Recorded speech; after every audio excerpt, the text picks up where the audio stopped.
uh, boys and girls, rolling up the sleeves. We may be in for a bumpy ride because look who we got. We are round two right now, stirring the pot with Don Kincaid. And my very special guest, you're damn right. It's the guardian of chaos, Big Daddy. What's up, my man? Don, thanks for having me on Stirring the Pot. I've been watching some of your episodes on YouTube, and let me tell you something, the Kincaid Files, and especially now Stirring the Pot, some very entertaining guests, especially the local talent from the area. It's been riveting TV, whether it's been El Ref or Ref Bill Thompson or Gina or Matthias or Bobby Ocean. And I know you have other guests coming on. I've been riveted to it, so I appreciate it being out here on Stirring the Pot, if Wow, you will.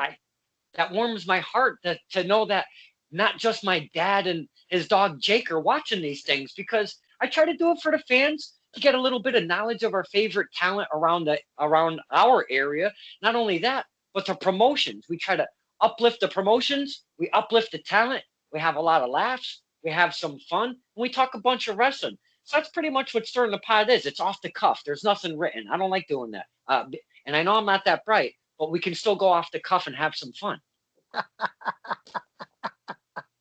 All right, brother. I'm here for you. I'm here for the fans.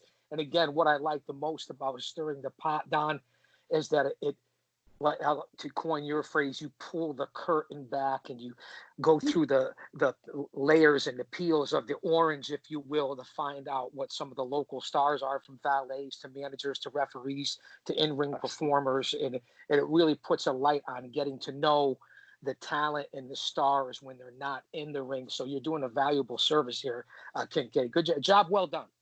Well, I appreciate those kind words as well, because that was the big thing behind this. Was there are plenty of guys and girls out there that do interviews, but there's not a lot of guys and girls that reach out to the Rosies, the JCs, the House of Pains. I saw those two excellent guests. So I mean, when I'm seeing as a fan, there's not a lot of reach to those guys and girls. I thought, you know what? I'm going to see what happens if I start reaching out a little bit, see if I get a response. If I actually get a couple yeses, hey, what the hell? Let's try a few of them. And we've been having a lot of fun. So right now, this episode that we're recording right now is episode 144. 144. 144. Wow. Not bad, Kincaid. But I went on kind of a tangent, Big Daddy, because when this whole thing went down, I didn't know how to reach out to the boys and girls. So I figured out if I could maybe say, why don't we do like a little kind of video interview instead of the one-on-one thing? Because I've gone to some amazing places. I've gone to their homes. I've gone to like little getaway places, if you will. I've also gone to parks and stuff because they don't want me to know where they live. Don't blame them. I don't blame them at all. But we've had some fun. So with that being said, I've had 5 weeks time. I did 115 interviews, 5 weeks time. Well, see, that's to my point, Don. And this is why I admire and respect what you do.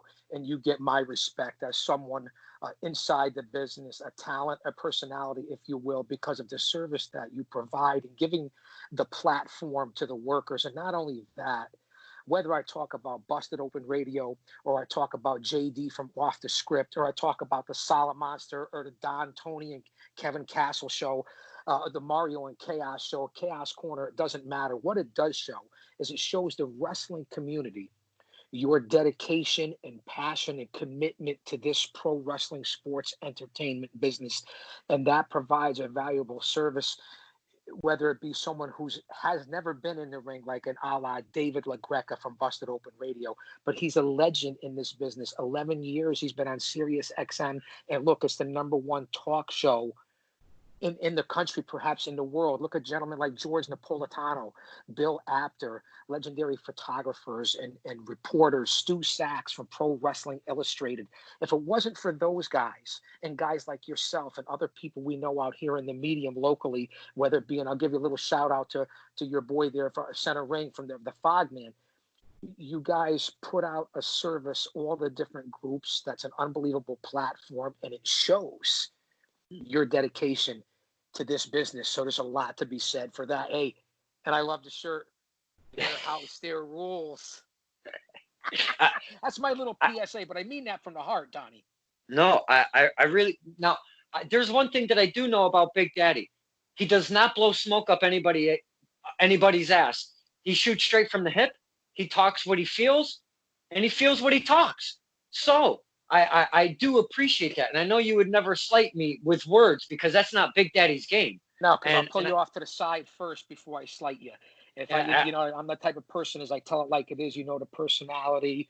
I'm mhm. 3 weeks post back surgery here, so I'm a little toned down, and this is a semi shoot from the Guardian of Chaos. I had the L4 and L5 herniated disc, so I'm 3 weeks out. I'm a little medicated up, but before we hit the second round, I wanted to come on with Stirring with the Pot because I know you got a little moonshine or something, and I'm hoping that while we're on here, Kincaid, we can get a little something going because you know how we are. Let me see what I got here. All legal, all prescribed. Wait, hold on, Kincaid. Wait. Hold on, kid. Wait, let me wash it down. Wait. Wow. Isn't this amazing, boys and girls? Not only do we get Big Daddy, we get a medicated Big Daddy. Wow. Just remember, always legally prescribed and under doctor's care. That's what we talk about here because we're straight edge. Oh, but Yeah. I'm healing well, brother. Things are good.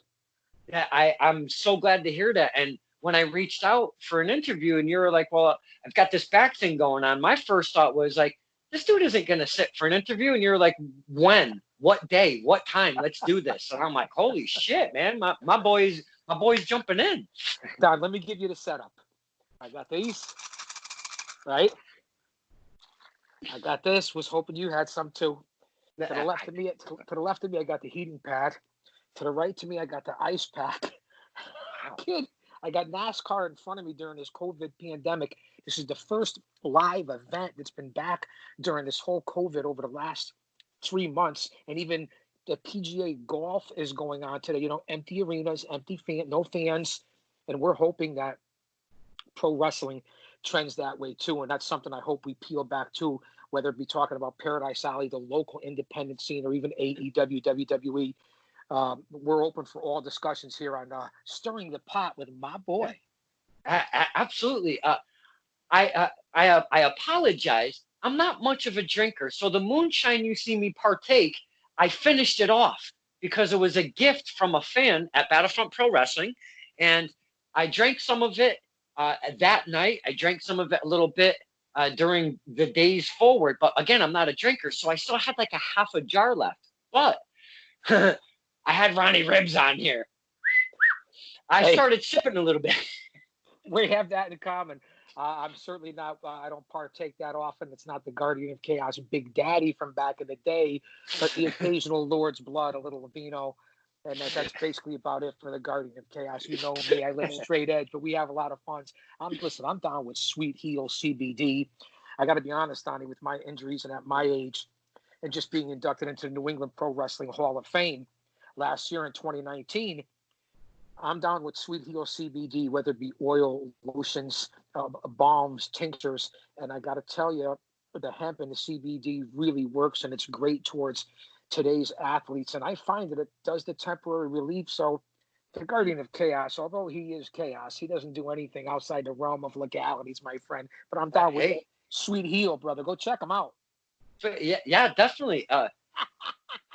Hey, I got a little oil since you mentioned oil. So, hey, cheers, Big Daddy. Cheers. Look at you. Look at that smile. I love the smile of Big Daddy. Oh, my goodness. Well, it's either that, I'm trying, I don't want to show the pain. So I figured I'd rather smile than give the grimace, Hey, I'm down with that because if there's anything that I love more when I go to Paradise Alley Pro Wrestling is Big Daddy with that big smile. He's talking loud. He's talking proud. You know what? Big Daddy, I met you the very first time, and I know we spoke about this a while back, but we met. Well, I remember, but I know you deal with many, many, many, many, many people over the years. So I'm going to jump in. Time, Donnie. I've been around a long time. You definitely have, and we don't talk age, but I know you're no spring chicken. But I did meet you the very first time, not really meet you, I saw you perform live. You were a manager, and it was at the Terryville High School, and you were managing a couple guys, and I want you to speak of them, but you were managing a couple guys, and they were going up against Team 3D, Devon and Bubba Ray, and it was at Terryville High School, and I'm going to say like 2006-ish, maybe. I don't know how far off I am on that day, that year. Do you remember that event at all, Mr. Daddy? Well, I certainly remember that, Don. And first off, it was a packed house that night. I was on a lot of tours at that point. Northeast Wrestling at that point was treating me very well. They were putting me with all the top stars. They were putting me in the main events. And, I can't thank NEW enough for what they did for my career. I had a long run with them. And that particular event that you're talking about, I was with Oman Tortuga and Diablo Santiago, the legendary Outcast Killers. And we were on a tour and a circuit throughout New England and the Northeast area with then NWA World Tag Team Champions and ECW World Tag Team Champions, Devon and Bubba Ray, the Dudley Boys. And the reason they weren't on our run together, we had a couple of tables matches. We had some tag team title matches with Bubba Ray and Devon. And the reason why they were Team 3D at that point, Donnie, I'm sure a lot of the fans know, they were in the WWE. They got released. They were the Dudley Boys from ECW to WWE, and now that was the likeness. So they came back with Team 3D before they went back in, and obviously to be able to work with Bully Ray and Devon Dudley, and and I think the year was correct, Donnie. It might have been a little early. It was towards the latter part of my career. I want to say somewhere between 05, 06. We had a good run. We made a lot of money, and if you remember correctly, we sold out buildings, unlike most of the independents now, and not a shot at the current groups because, listen, I don't care if you're talking about House of Glory, Chaotic, Beyond, Limitless, Northeast, Krieg, Battle Pro, Battlefront. I can go on with all the different groups that run around here, a lot of great groups, quality groups, and a lot of quality workers. But going back into the middle and late 90s, into the early and middle 2000s, and even now there's a handful of groups that still do it. You show up, Mr. Kincaid, and you were there to witness it. You go to high school gyms for cards like that, and there's 2,000 people in the building, and that's every show, not just one show. There's 150. The next one, there's 5. The next show, there's 1,200. Then maybe 2,500. This is a consistent $2,000 plus every single show, every single city, every town, double shots, triple shots, or monthly tours. It really was a lot of fun, and that was one hell of a match that night, Kincaid. Your thoughts on that? What'd you think? We're talking, 15, 14 years ago or so, and I went with my dad and my daughter. Now, my daughter, Wow. She wasn't really like per se a wrestling fan, but she liked specifics every now and then, and she loved AJ Styles. Okay. Now that AJ was there. Was he not there that night? AJ Styles was there. There was a ladder match. It was AJ Styles, Jay Lethal, and Xavier, the NEW champion at the time, in a ladder match for Xavier's championship. 3 unbelievable athletes. Listen, AJ Styles speaks for himself, but then throw in Juan Xavier. I mean, he was supposed to be inducted into the New England Pro Wrestling Hall of Fame this year, but that was canceled along with my producer, Paul Perez. Paul Perez was supposed to go in, but he was unbelievable in that 3-way dance. Go ahead. Let me not interrupt, but that was unbelievable. Yeah, that was part of it. And that was pretty much the reason why she wanted to go was the Dudley Boys and AJ Styles. She loved because she's seen the Dudley Boys more often than not through the WWE days, right? Right. Now, my dad, whenever I introduced him to ECW, that guy, Big Daddy, when he was working, because he's retired now, but he would get up wicked early in the morning, like 4 or 5 o'clock in the morning, easily. And he would go to bed pretty early as well, like 7, 8 o'clock in the evening. But whenever I introduced him to ECW, he would set his MFing alarm clock So this on a is 94. Saturday night. Yeah. He would set his alarm clock at like midnight to be up for a little while because it was on at 1 o'clock on MSG in our area. And Team 3D, are you kidding me? He loved the Dudley Boys because they were bred from the ECW days, and my dad wanted to go so bad. So Well, when we watched, if you remember correctly, Donnie, and I hate to cut you off, I do it no, on no, no. Chaos Corner. I do it tomorrow on Yeah. Chaos Show, so I'm going to do it here. If you remember correctly, when ECW hit in 94, 95, 96, they really changed the wrestling scene. They were the ones, in my opinion, and what I believe, that turned to make the WWE into having their Attitude Era. They certainly pushed the limits and made the Attitude Era.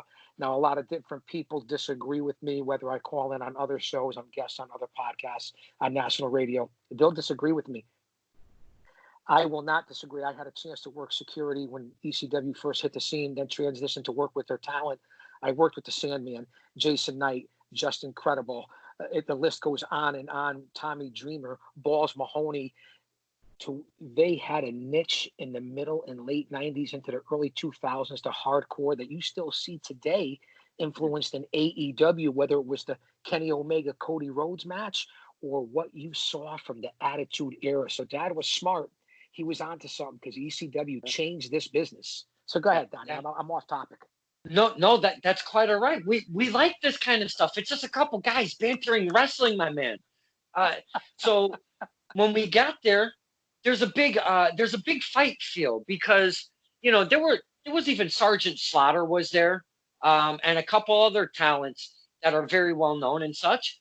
But man, it was like a big fight field at these shows like you speak of because they were always jam packed at these schools and again to reiterate, a couple thousand people, and you look around, you're like, holy shit, man, this thing is gonna be crazy, So the thing about your specific match is I can't say that I've never seen you work, but I've never seen you work live.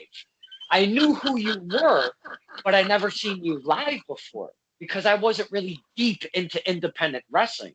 I was pretty much, the major stuff, Of course. So when you came out and you had that fucking sunglass setup thing, and I go, what the hell is going on around here?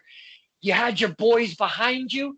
We knew that Team 3D was coming up, coming out of the curtain after you guys. And I'm telling you, you guys had the crowd, the entire crowd in the palms of your hands, my friend. Talk about heat. Yes. My goodness, what a great, just that match alone. We had a good run, Donnie. Yeah. We had a good run with Bubba and Devon. Fortunately, the promoters put us in a bunch of different cities, and Tortuga and Santiago, the Outcast Killers at that point, were one of the rising teams in the early into the middle 2000s. They were phenomenal athletes.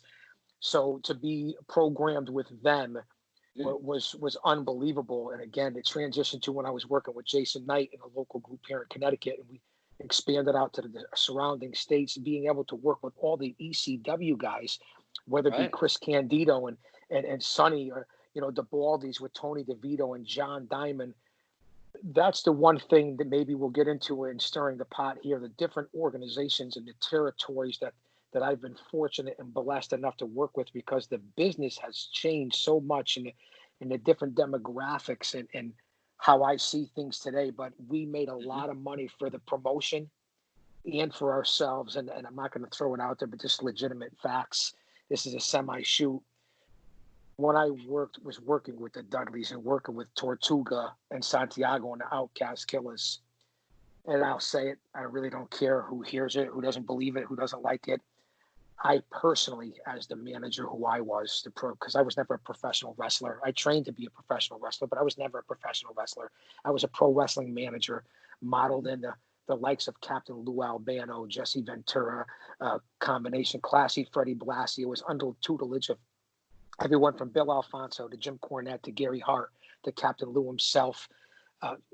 So my gimmick and my character, I took all the bumps. That's why I've had multiple concussions and multiple surgeries, but that's what makes it different. And to be able to be programmed with those guys as a manager, back to my original point to tie this up, I'll dare to say that I probably got paid, and this just is for shits and giggles, just to throw it out there and stir in the pot, more than, with the exception of the Dudley Boys and AJ Styles, the top stars. I bet you I got paid more than 2/3 of the workers that took the regular bumps in that match for what I brought.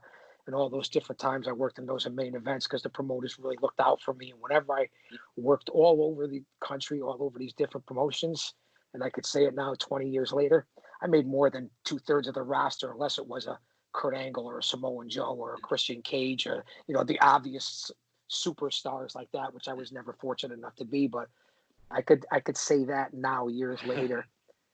The Guardian of Chaos got paid handsomely, my friend. And if I told you, and the boys that are listening to this say, Chaos is crazy. This motherfucker been around for years, 35 years. I tell it like it is. Now, there's a big reason behind that though, Big Daddy.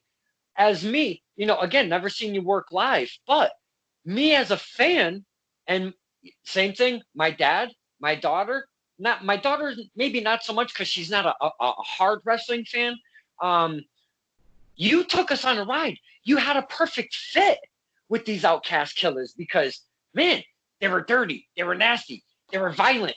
And dude, you came out, you used your words, you used your presence, and you guys were a fantastic fit. Right, I appreciate that. Listen, this is what the promoters wanted from the Guardian of Chaos character, to be promoted with such guys like that. Listen, I've been involved with over 45 or 50 different tag team and singles championships in my career. I've been in the ring with over 30 Hall of Famers from the WWE and several other organizations. The reason why my character worked is because I was loud and over the top and didn't shut up during the match and get your hands off him.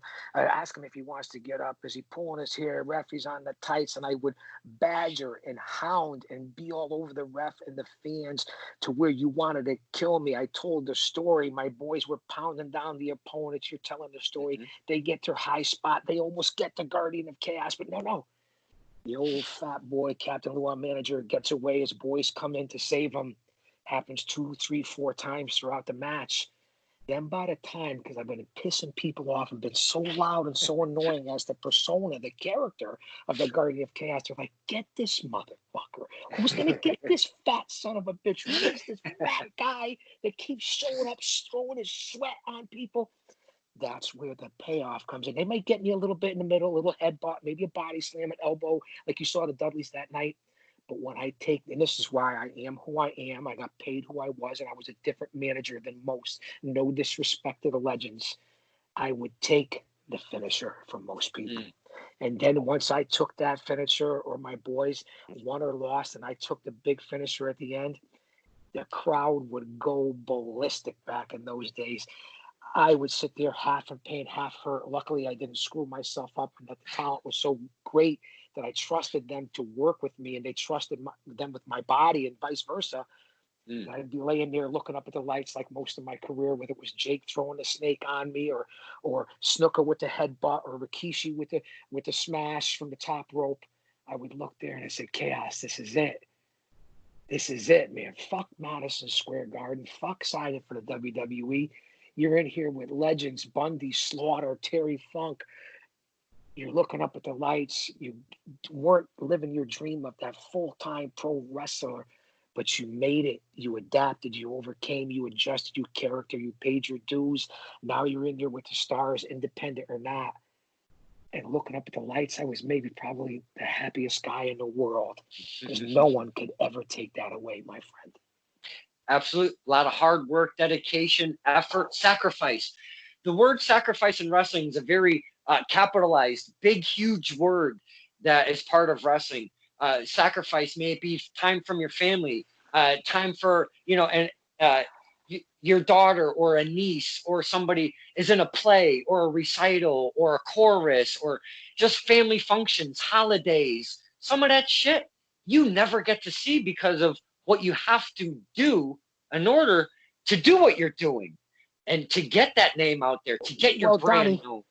That was part of the reason, not only, and if you go back and I'm blessed and fortunate enough for people to look at my Hall of Fame speech, I was inducted by Curdy Adonis last year from the New England Pro Wrestling Hall of Fame. Kurt's a great guy, a superstar in his own right, and a Hall of Famer. Joe Bruin, All Access Entertainment at the Crown Warwick in Rhode Island. It was an unbelievable speech. And the one thing that I'm blessed more than anything is the talent that there would be no Guardian of Chaos, Big Daddy character. I mean, maybe I would have tried some other way, but I couldn't make it as a full-time wrestler. That's why I had to adjust and adapt and take my big bumps and be the Captain Lou because it was still a passion. But if it wasn't for guys like Slick Wagner Brown, Ron Zombie, John Diamond, Tony DeVito, Primo Carnera, Jason fucking Knight, the list goes on and line, going down to Iron Mike Sharp School, going down to Johnny Rod School, going to Gino Caruso School, being trained briefly by the legend Mario Mancini and Quest facility at Tough Tony Altamore, and the things that I learned and my legendary strongmans.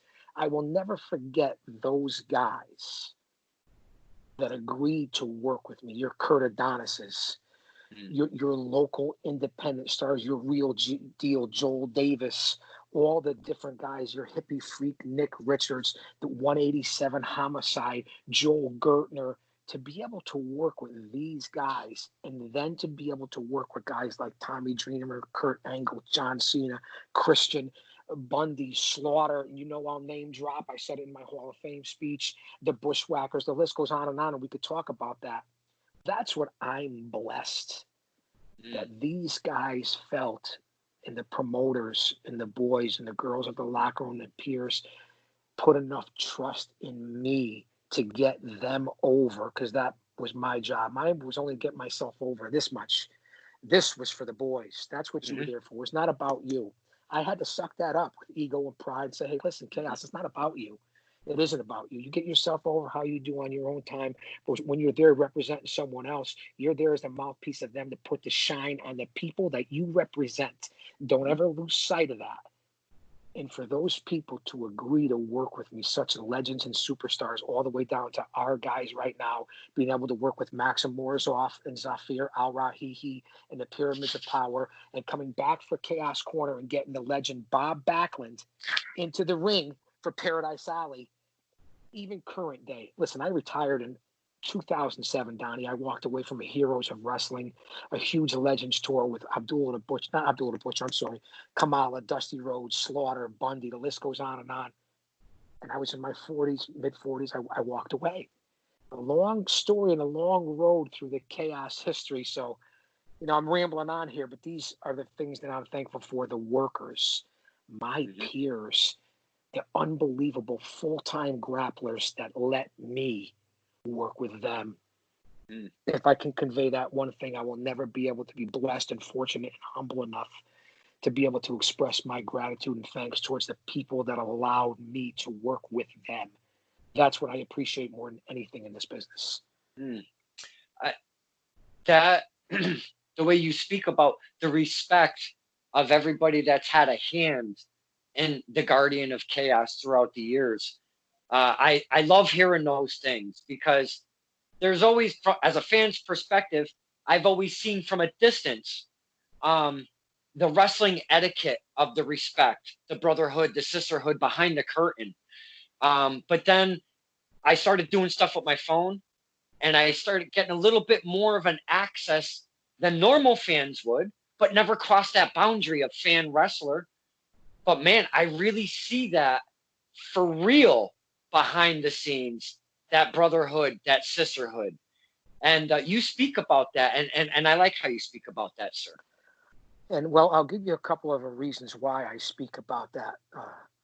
Continue, because I'm going to look for something real quick. You continue. I'll be right here. I'm not going to move anything. You continue, please, sir.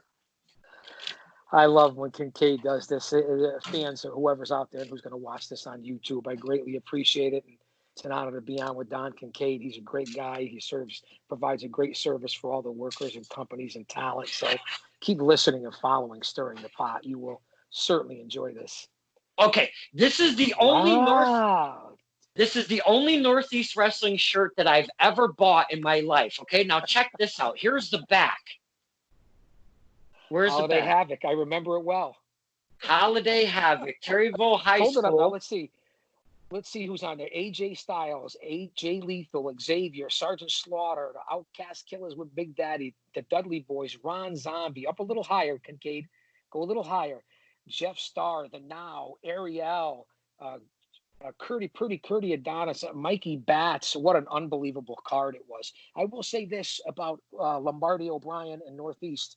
He puts out a great product, and he has been for years. And that's a company that took care of me like family for damn near a decade. I will say that, and so I appreciate that you actually purchased That's something and my name's still on it. it's the only thing that I've got from Northeast Wrestling. That's insane. I want to get back to the respect thing, Don, and the reason why I talk about it the way I do and how much I appreciate it. And a lot of people don't know who I am anymore. I've been out of the business for a long time, until Paradise Alley was fortunate enough to bring me on board to do some commentary, some publicity work, and work for the company and be a part of this. It's been a long time, going through a lot of personal tragedies and a lot of things, but I survived 25 years behind the walls, and I'm very proud of that service work in the law enforcement. It's another big reason, besides personal injury and sacrifice and starting a family when I was in my early 20s, of when I went to wrestling school. I went to wrestling school in 1984 at the Quest facility in Orange with Kenny Passarello, and that's where I met Mario Mancini and Tony Altamori and his nephew Robbie Altamori and the likes of Tony Gurria and Roma and David Schultz and the Samoans and all the different people that came through that school, which that's where Perez went briefly and Mark Thomas and guys like that. Now, didn't make it that well. Mario's crew of Gino Carabello and them at that time, dude, I was jacked. I was in great shape, but had that injury, had the broken back, had the broken legs, but I recovered. Wasn't going to get in there and be a pussy and tell people you can't do it, but they beat me from pillar to post. I walked out of there with my tail tucked in between my legs after a couple of weeks of getting pounded. And mind you, it was a lot different in the 80s than it is now, training in a wrestling school. But I sucked it up. I walked away, ended up behind the walls, never let that passion go. And then this is where it started. It started a family. So that's at 21, Donnie, where I learned that lesson the hard way about respect in an old school wrestling school. Fast forward 5 years later, I go on the road with a good friend of mine who is now in law enforcement, takes me on the road, and I meet the Tonga Kid and Big Sam and Junior, who's Rikishi, and the Wild Samoans. And I'm working out at World Gym in Hamden, the legendary World Gym where the guys from the World Wrestling Federation trained, with Don Morocco, Jesse Ventura, Mr. Fuji, Ivan Putski, the list goes on and on. So I'm becoming embedded and embroidered with these guys as a young man. And I'm bouncing and working in all the local nightclubs. So I hook up with the Tonga Kid before he went big time, and teamed up with Piper and became the substitute. And we traveled and partied and learned like you wouldn't believe. And that was in the early 80s. Fast forward to this part here, and I'm rambling around. I went on the road with Samoan SWAT team when they were feuding with the Road Warriors. And we traveled all over the South and the Mid-South with Freebird Michael Hayes and Ron Simmons and Butch Reed and Jack Victory and Sting and Luger and Dick Murdoch and the Samoan SWAT team. And the Samoans were the guys I was traveling with, and the Road Warriors. And I learned the hard way with the Samoan SWAT team in the back seat as I was driving, and out of nowhere, I felt this giant human hand right across the side of the face while I was driving. Okay? I was like, what the fuck was that? You could hear it. Now, we had all been partying, this, that, the whole 9 yards. I turned around, it's Rikishi. I said, what the fuck was that? So I turned around, I went to slap him.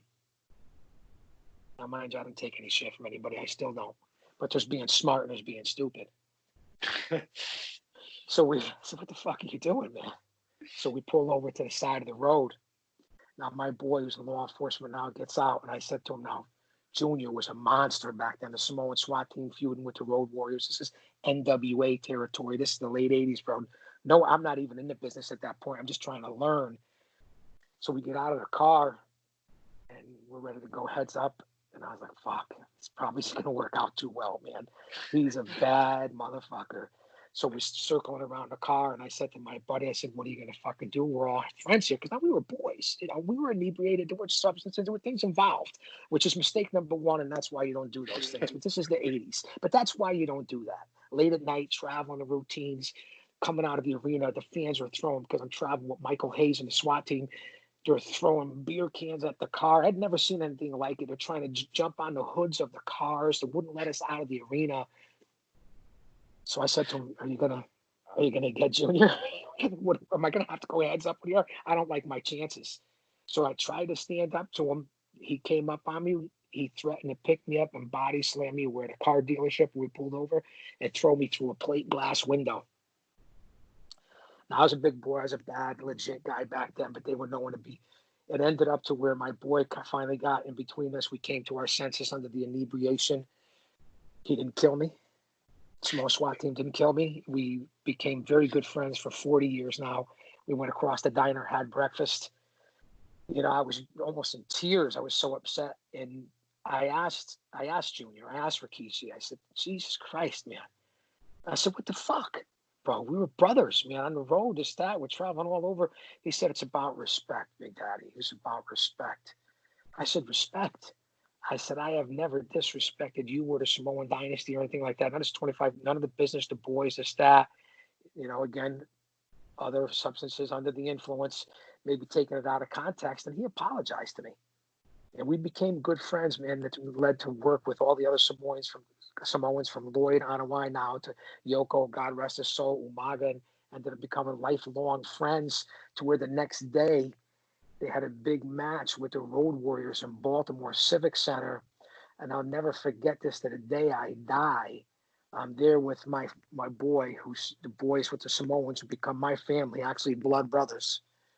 And we're sitting at the Baltimore Arena, and it's one of the most famous cards of the feud between SST and the Road Warriors. And here comes Animal and Hawk as I'm sitting on the bench, and the Samoans are sitting behind me, and I hear Hawk and Animal. And I'm like, what the fuck, man? Is this real?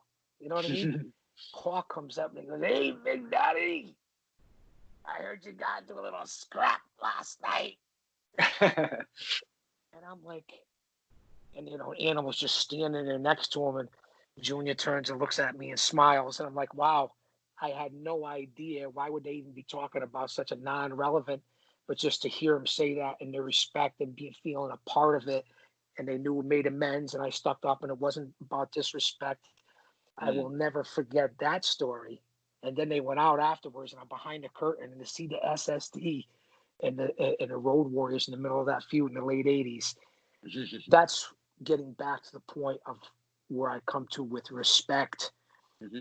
And there's another incident in the early 2000s, even with the Dudleys. I can talk about an incident. I could talk about an incident with Samoa Joe. With the Dudleys, I missed a couple of spots with the Dudleys in the match. It's not that hard as a manager, even though it's crazy. You got to get your spots right, bro. And that's where Bully Ray pulled me aside in the back of the locker room. He said, dude, come on, man. If I'm going to put you in the fucking main event with us, we're going to make some money. He says, I gave you 5 spots. You fucked up 4 of them. That's what I made the finish. He pulled me into the ring. Him and Devon pulled me into the ring. He used to give me the old Dusty Rhodes gimmick, the boom, boom, boom, the elbow, the crotch. I wasn't supposed to go down. I take the elbow, a la Dusty Rhodes, go down. Now I'm supposed to get up, take the big body slam. Devon goes up top. Here comes the what's up? And you see it in the video, and I talk about it every time. He gives me the elbow. I bump. I'm not supposed to. Bubba's looking for me to get up. He takes that.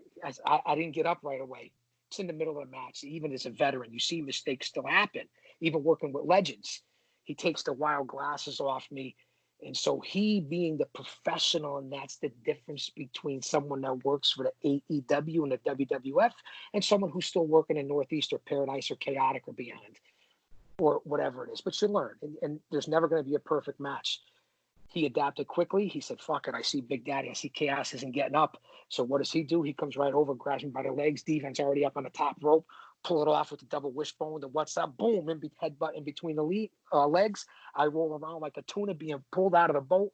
The crowd pops and loves it. They put the Outcast Killers through tables. It's over. We lose the titles. They retain the titles, and it went great. But that's what we got backstage. And that's why I use that reference every time, because and then he even agreed to work with us, work with me particularly too a bunch of times after that. So it was a lot of fun. So that also taught me about respect. go back to the 80s. I learned it first at Quest facility with all the guys, and then the World Gym, World Wrestling Federation guys, and the Samoan Dynasty. I owe my life doing this business. And then in the late 80s, and then you fast forward to then, to even an incident with Samoa Joe when he was in Ring of Honor, but no incident because it was never an incident. But I had one of the boys who was a pot stirrer, not like stirring the pot, Don Kincaid, had come over to me in the locker room. He said, "Hey, man, Cass, let me talk to you for a second." I said, "Sure, bro." He said, "Yeah, I heard Joe talking about you." Now, you could ask Joe this story. He would never remember. He's fucking Samoa Joe. I think we were on 2 shows together, but it was cool because we were boys. After the fact, he said, "Yeah, Joe got heat with you or something like that." I said, "Fucking heat with me?" I said, "I got nothing but respect for Joe. I've never even worked with him. This is the second show we've been on." "I don't know, man. I got heat." I said, "Fucking heat." I said, "Dude, do me a favor. Get away from me. If I got heat with Joe, I'm sure he'll come tell me." I said, "So get lost." So we had already gone. I don't want to say we went on or didn't go on yet. It was after the show. We're at the hotel, right? And, we're burning one, okay? And this fucking clown happens to be in the group. And who comes walking over to the group, bro? Samoa Joe. Joe comes walking over. So now there's a whole bunch of us and this, that. So I look at Joe and no, there's no heat, no problem. I said, "Joe, can I talk to you for a second?" He said, "Yeah, sure." So we walk away from the group. I said, "Bro," I said, "I got heat with you," or something like that. And he said, "Big Daddy," he said, "What the fuck are you talking about?" I don't know if he used the word fuck. He said, "What are you talking about?" He looked at me like I had 3 heads. I said, "I don't know, Joe. Somebody approached me in the locker room, this, that, bum, bum." I said, "I'm not going to stick him out, throw him out there because he is supposed to be someone that I consider a friend, but now I got to look at him differently." He said, "Maybe he heard something. There was some sort of heat." And Joe said, "Bro, ain't no heat here, bro." He said, "We all good, man." And then, whatever. But coolest dude in the world, cool. But it also taught me about how you handle things and with respect, and also being around different locker rooms with tough, legit, badass guys like Primo Carnera, Tony DeVito, John Diamond, Jimmy Snuka, the bullies, real people in the locker rooms, the Dudley Boys and stuff like that. And we can get on to stories where I see people say, "Watch, Chaos, watch this. I got him in the ring," and take out shoots and get him in the ring. "You don't want to go along? You don't want to do this? You want to come tell me what you want to do in the ring? I got you." And I could tell you a story about the 7-footer Primo Carnera and what happened to someone who said the same thing to him. He told us, he said, "Stand there." He said, "Watch what I do to this motherfucker." Damn straight, he didn't come back into the locker room all lumped up, wondering what the fuck happened. He said, "Don't you ever disrespect me like that again." I learned a lot by watching and a couple times being on the receiving end, and even through local legends, guys like Justin Credible, who's a local legend here in Connecticut. He's another smart guy who's been through the business and been from the pillars to post, from the bottom to the top, who knows everything, who I respect. And he also was a lot of locker rooms around here in Connecticut, and Jason Knight too, that were very influential in showing talent, respect. So it's a totally different story. And I know I went on a long way about that, but that's how you learn respect, and that's where Roma and Paradise Alley and all this stuff comes together. So smart observation there, Kincaid. Now, you've talked very abroad about that respect factor. And I love how you cover different aspects of it and how it's built your character to where you are now. Not your character, but your character, if you will. Now, you've been a manager the whole run. That's correct, I'm saying? Very correct. I've talked about this only a few times, though, but I have talked about it. And you, my friend, is a perfect person to talk to about this. Managers nowadays, a very lost art form, not only in the big platforms, but in the indies as well. There's been a few in our local area. I mean, I've only been in the game since 2016, like really into it. So I haven't been around very much in the indie scene, but I've seen a couple pretty fantastic managers, very personable, put themselves out there while putting their guy or girl up, elevating them. The manager art form of wrestling totally lost in our world right now. Can you agree with that, or am I wrong on that? It's an excellent question and a good point to bring up, Don. And I can relate it to another job or position in professional wrestling. Also, the managers are definitely have been phased out. Listen, I got a late start in my career in the wrestling business, and what made me different than professional wrestling managers of that era to this era, from the Grand Wizard to whoever you want to talk about nowadays that's a manager in the current independents. There was no one like me because I was big. I was legitimately bad. I did take the bumps. I wasn't aspiring to be a pro wrestler. There was no one like me in the business, but that's why what you talk about now, I didn't make it as a wrestler. And then I learned in my 20s into my late 20s. And when I came back and had some big success in the early and middle 90s into the late 90s, early 2000s, where I really blew up, I was already down an old man.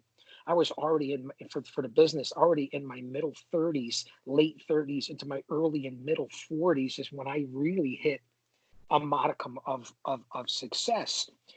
And that's where the pro wrestling manager, I want to say it was the middle 90s into the late 90s. I'm on the independent scene, Don. Okay. For the fans to relate to this and managers that are out there and just people in the business. I'm in the independent scene working and traveling with guys at certain nights, whether people want to believe it or not. It's all documented. It doesn't really matter. One night you're in the locker room with The Rock and John Cena and Chris Jericho and the Hardys and the Dudleys and Hacksaw Jim Duggan and Dusty Rhodes, and the next night you're in the locker room with 5 guys, 10 guys, you don't even know who their name is. Okay. But the whole point, and I lost my train of thought there of what we were talking about. What we were talking about, Donnie. Managers Yeah, right. lost. Here, that was my point. I was working with all those, thank you, working with all those times in the independent with household superstar names like that, Mick Foley, Jerry King Lawler. I can go on and on. The legendary Killer Kowalski, local great guys like Zombie and Slick, and then they phased it out. I even got to work with people like Velvet Sky and Sunny when they were great as female managers before they became big talent. They phased it out in the middle, late 90s. One night you with Yokozuna, Rikishi, and Umaga. And in the big leagues, the next night you're with guys that I respect that are Hall of Famers, but guys that are not in the WWE. And they transitioned it to tits and ass. They brought in Sonny's. They brought in Stacy Keeblers. They started bringing in the eye candy. The manager of the old time, Gary Hart, Precious Paul Ellering, Jim Cornette, the Grand Wizard, Freddie Blassie, Bobby Heenan, Jimmy Hart. The list goes on and on and on. Jim Cornette, they were all pushed to the side unless they were super famous. And they brought out TNA because ECW brought that in. The Attitude brought that in. And the manager and the old time manager was phased out. And that's why I believe personally I didn't make it to my modicum of signing a contract. But I do notice that in today's independence, the managerial role is coming back if you're good, and we'll get onto that in a second. So the managers were phased out, and they're going to be continued to be phased out, especially the male manager. You see in AEW, WWE, MLW, NWA, they come out with the good-looking girls and get good shape. That's what puts asses in the seats, gives ratings. They don't want to see a guy like me. They don't want to see Don Kincaid. They don't want to see the Fog Man. They don't want to see Honest Abe. They don't want to see Joey DiNucci. Do you understand what I'm saying? So they have phased that out. And this is what I talked about to WWE legend Mario Mancini. As they phased out the manager's traditional role, like I just talked about, and phased in the TNA and stayed that way, they phased out jobbers. Look at how wrestling was in the 70s and 80s and into the 90s. You always had the jobber matches, someone to come in and make the big star and the big talent look strong, to put other people over. That's his job. They also phased out the history of not only the pro wrestling manager, but the history of the jobber. And all of a sudden, every match was a main event. Every match is a top star. Every match is a 5-star. Every match got to have high spots and unbelievable finishes and people taking different things from each other. And you brought away the ring psychology, the storytelling, the emotional investment by taking those characters out. And that's the same thing. And you see that during this COVID and empty arena matches now. AEW and the Khan family, very smart, Cody Rhodes and those guys, using jobbers, local jobbers, because of the pandemic. You can only bring in local people that are training locally. So why not use a couple local guys, make your superstar in the business right now. The headliner looked fantastic. Like the other night on AEW, MJF went up against a jobber. Jake Hager went up against a jobber. I like that. That's what this business is missing. Have Don Kincaid come in as a wrestler coming into a new territory or into the WWE or AEW, and don't have his first match be against Rey Mysterio or Brock Lesnar or Cody Rhodes. Why can't he come in and wrestle Mario Mancini? Why can't he come in and wrestle Paul Perez? Why can't he come in and wrestle Bobby Ocean? Why can't he come in and wrestle Slick Wagner Brown? I think those guys are jobbers, but do you understand what I'm saying? Come in, build himself up, look strong, get on a streak, tell the story of who you are, like they're doing with Warhawk and Jake the Snake Roberts right now, Lance Archer in AEW. That's why AEW is winning the ratings right now, although they're going down. That's why they're getting people to come over, because it's old school and that's how it used to be. So to your point, managers, yes, jobbers too, but I hope they make a comeback. And if I had to choose a manager in this area, since I've been back in since 2015 after being out for a while, now back in when I say that as a personality, a persona, I have my own show and do commentary and put people over.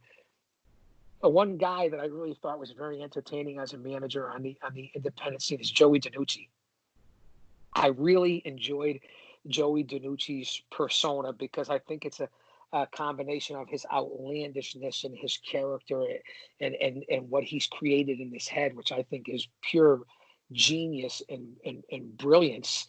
And then to talk to him personally, he's so humble. He's two totally opposite, different people. He's believable coming out in his role as a manager in this day and age. And I haven't really gotten to know a lot of the roles. I don't go to a lot of the shows. I will say I do follow one guy on Twitter who I think's pretty hilarious. And I wish he was around when I was back in the day, because I'd have slapped the shit out of him for sure. And I'm calling him out right now, and I'll slap the shit out of you, bald little prick, when I see you. But I do like you. And that's Jared Silvercliff. That's what his name called? Is that his name? Jared? No. Jared talks out loud. Jared Silvercliff. Is that what his name is? No. A little bald guy. I'll slap the shit out of Jared. Hey, listen. But that's a work. Jared, that's a work. I'm only kidding. I like Jared. He's Jared one of the few guys. Silvercliff? Is that what it is? Yeah. Well, you know why I know him? Because I have seen him at a couple different shows. I follow him on social media, along with cousin Vito's Casino. He's another one. If I ever see him in person too, as a manager of the Duke of Danger, or wherever it is, Brian Anthony, I'll slap the shit out of him too. Don't think that all these managers that are out there right now, me at 56 years old, I'll come out of fucking retirement. I'll slap the shit out of Jared. I'll slap the shit out of any manager in his fucking territory. Mark my words on it. We did a PAPW show at Friday Night Alley Fights where Honest Abe had the balls to get in the ring and say he was the best manager in the history of the business. And I whispered over to Paul Roma, legendary Four Horsemen, Power and Glory, pretty wonderful, Young Stallions. I said, Roma, do I have your authorization right now as the booker and the man and the boss to slide in the ring and take fucking Abe's head off right now live? He said, Big Daddy. He said, Chaos, you got carte blanche to do whatever the fuck you want to do. But I like Honest Abe. So I wasn't going to go in there. And that's a shoot. That's a true story. He was going to do it on the fly and just slide in out of nowhere and decapitate him. But with all due respect, that part right there was the Chaos character coming out, the manager. Whether I slapped the shit out of Joel Gertner and Bill Alfonso back in the day too. I'll slap the shit out of them again too if I have to. But I love all those guys. Every one of those guys has taught me a lot. To be able to confer with Jim Cornette and Gary Hart and Paul Ellering and have conversations with guys like that, with Captain Lou mentored me. It's unbelievable. And to see that even the current day guys right now, the managers, I love Jared for Northeast. I think he does a good job. He's a very talented guy, Jared. So, I'm only kidding. Cousin Vito too, who runs with Anthony's Army. He does a good job on his gimmick and his work. And listen, Honest Abe's a good guy. He hangs out with Tequila Rose and Five Star Jason, all those guys, and the big man there, Spectacular JC. So he's good people if he's down with them. So yeah, it's a lot of, but I'll still come back and kick all your ass. Now, I've had right before this whole thing went down, I was at a Western Mass Wrestling event, and Mr. Silverclight was there. He was representing Ariella Nix, okay? Ariella is an excellent worker. Excellent talent. Very Now, talented lady. it was pre-show, and I happened to see him behind the merch table with his merch. Not hers, his. Okay, I want to reiterate that. His, not hers. And so I looked at Laura C. and Sister Laura LC there, and I go, I'm going to go mess with Jared a little bit. And I started messing with him with the whole Kincaid center ring thing and blah, blah, blah. And we did this whole thing. I effed his name up like 3 times and all of that. It was a blast. Do you know that You got a son of good a thing going, Kincaid. You got a good thing going. Thank you. Do you know that son of a bitch made me buy a T-shirt because of doing that as like an appearance fee, if you will? That sons of bitch. Well, if you ever want to talk serious someday and you want to do a shoot video with the Guardian of Chaos, and I mean a real shoot video, because I really don't play around too much. I'm a pretty serious guy, although I'm a nice guy. I like to have a lot of fun. You listen to the Mario and Chaos show. You listen to Chaos Corner on the Dino Costa show. I do a lot of different things, and I'm having a lot of fun with this, and I'm trying to come back and have some fun and do all this. But you ever want to do a real shoot and talk about the behind the scenes on the independents? Because remember something about the Guardian of Chaos and the people I run with. I run with Paradise Alley right now, my boys and brothers for over 30 years. Those guys are very, very famous guys, but and with all due respect and honor to every one of those guys and every guy I ever shared a locker room with. The one thing, can you still see me, Donnie? I can't. You froze for a second. Sometimes Skype gets a little hiccup, and it'll come. There we go. It'll come There right we back go. there. Yep.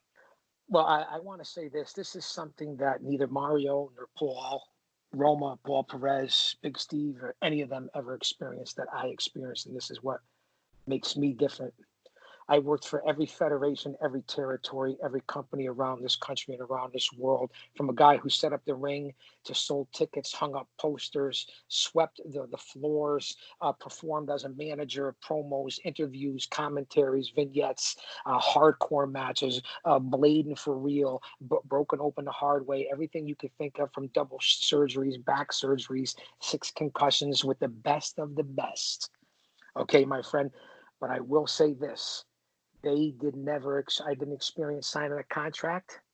They didn't experience the behind the scenes and the travels and the rigors of the independent territories and the different groups and scumbag promoters and different workers and the travel, and on the low end of the level to the mid rung, maybe to the AAA level, of what the Guardian of Chaos experienced, working all over this country and working with everybody where managers were the talent as much as the talent were.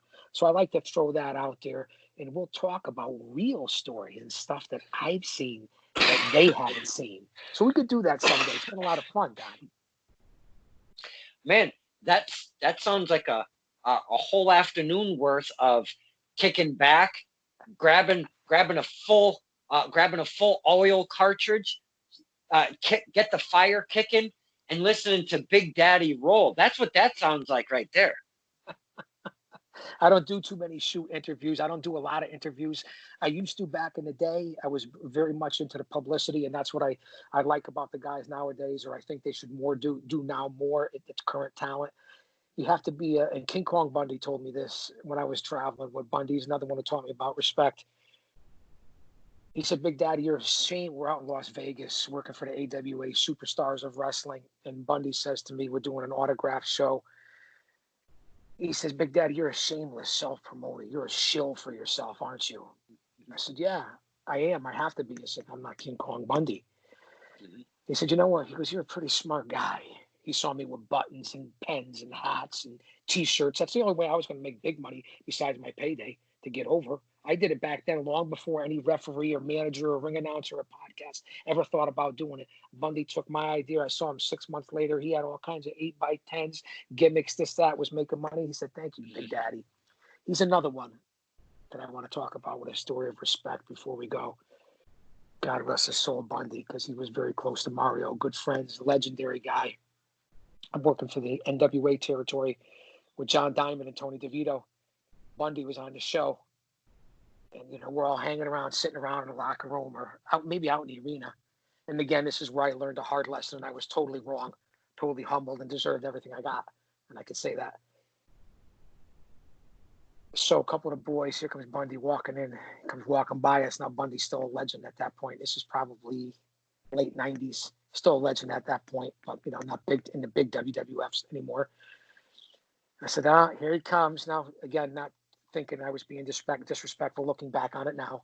I said, here comes this big son of a bitch, this lard ass fucking Bundy, this, that. Because I knew I was working with him that night, and another guy I was with. And he didn't hear me. He said, hey, Chris, what's up? Hey, guy, little did I know. Get back into the dressing room, right? Sitting around with all the boys. Bundy comes over to me. He said, Big Daddy, can I talk to you for a minute? It's never a good thing, Kincaid, with the big stars. If they say to you, can I talk to you for a minute? There's usually something behind it. I said, sure, Bundy. I had no clue.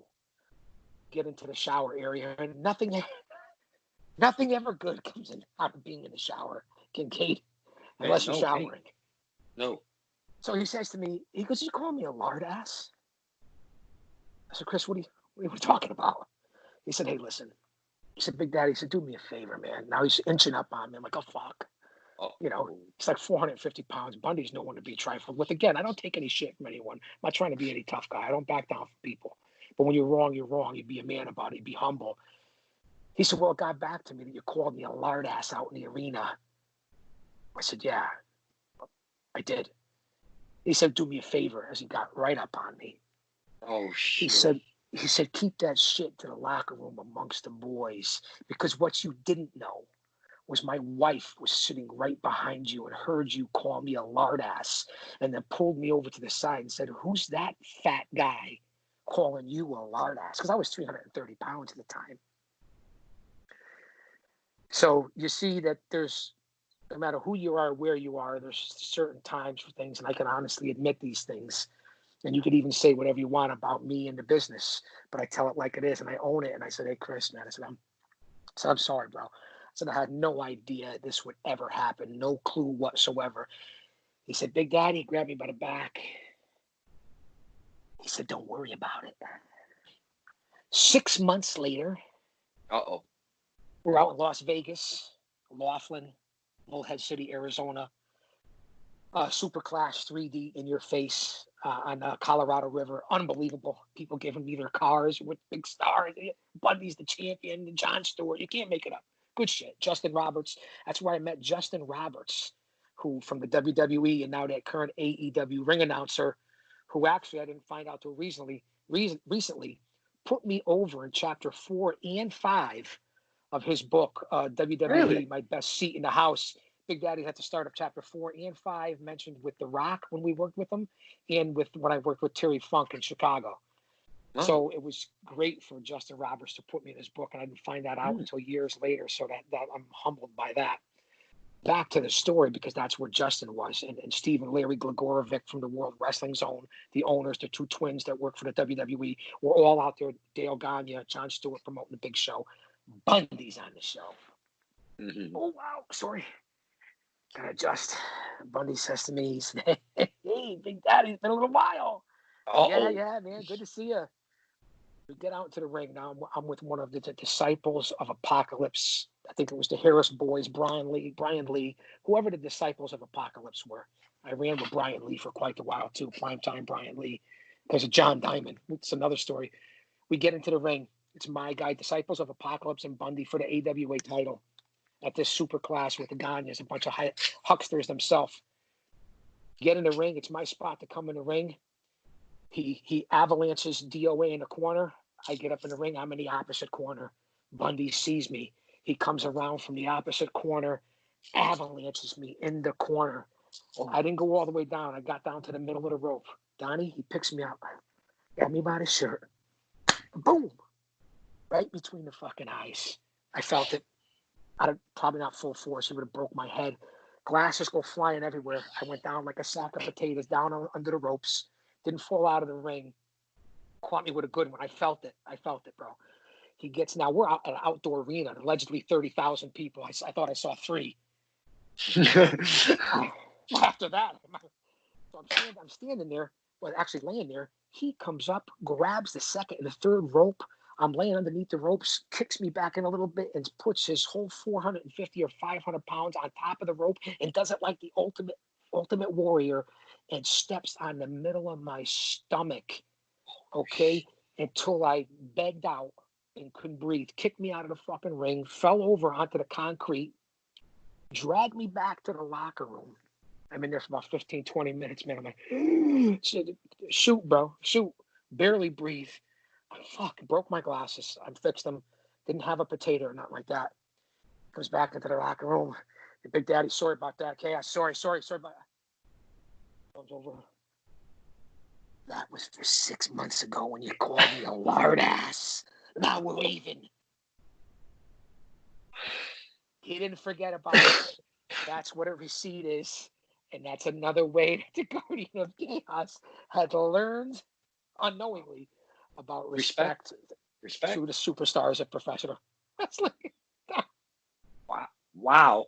And not only that, Big Daddy, you got to live to tell about it somehow. I don't even know how you made it through that. Have you known that's the common denominator out of all these stories with the superstars, where I did, through interpersonal communications and respect and being a man and owning it and being humbled and having pride, owning up to it, got my way out of all those situations with very famous, dangerous people, because they knew I was a man of my word. And it's all about being humble and respect, and you give respect and you be who you are and you own it.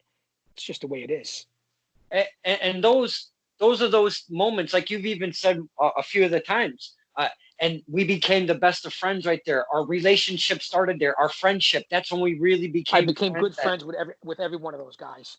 Mm-hmm. Even when Jake the Snake threw the snake on me and threatened to pull my pants down in front of my whole family and have the snake wrap itself around my snake, we still became good friends.